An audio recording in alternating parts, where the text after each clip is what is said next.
Because you know why? When you're on a conspiracy, you're inevitably connected. You can't separate. It ain't no I did it, he did it. It's we did it.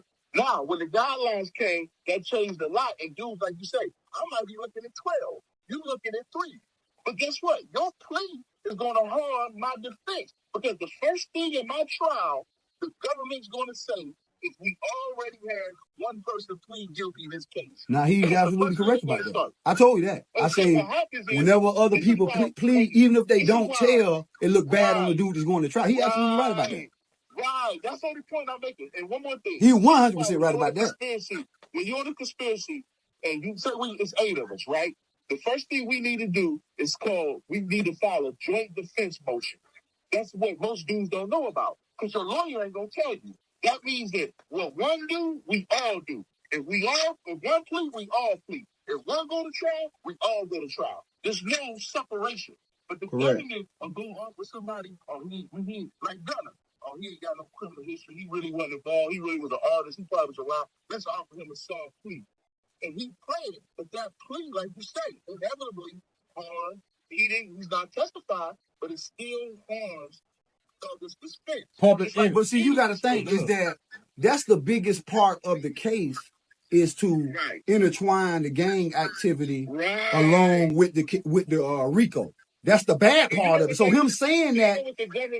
You know what the government called conspiracy? A nickname they call it behind our backs. You know what they call a conspiracy? What's that? It's called a rat king. It's called a rat king. Yes. I want y'all to Google. Look, write this down real quick.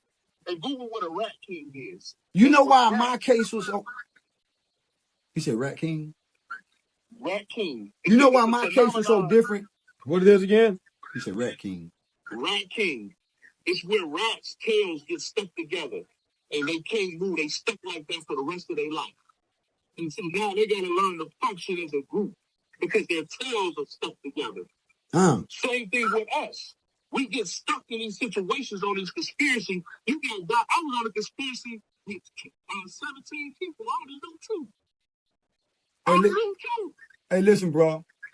That's why I always tell about my story because I had the worst conspiracy probably in the history of the federal system. This is why I say that. This is why I say, let me just say this. Let me say this. The reason why I say I had the worst, because the conspiracy law says that in order for it to be a conspiracy, the conspiracy has to already been going on prior to the agents or the CIs infiltrating.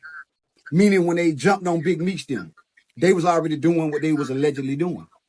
When they get on these biker gangs, those white boys are already selling guns and stuff. In my situation, y'all formed a conspiracy, meaning that you came to me and I went to somebody else. You can't do that. That's called manufacturing a crime. And that's exactly what you did. You manufactured a conspiracy that didn't exist prior to you coming to me. So really, you created a crime. Right.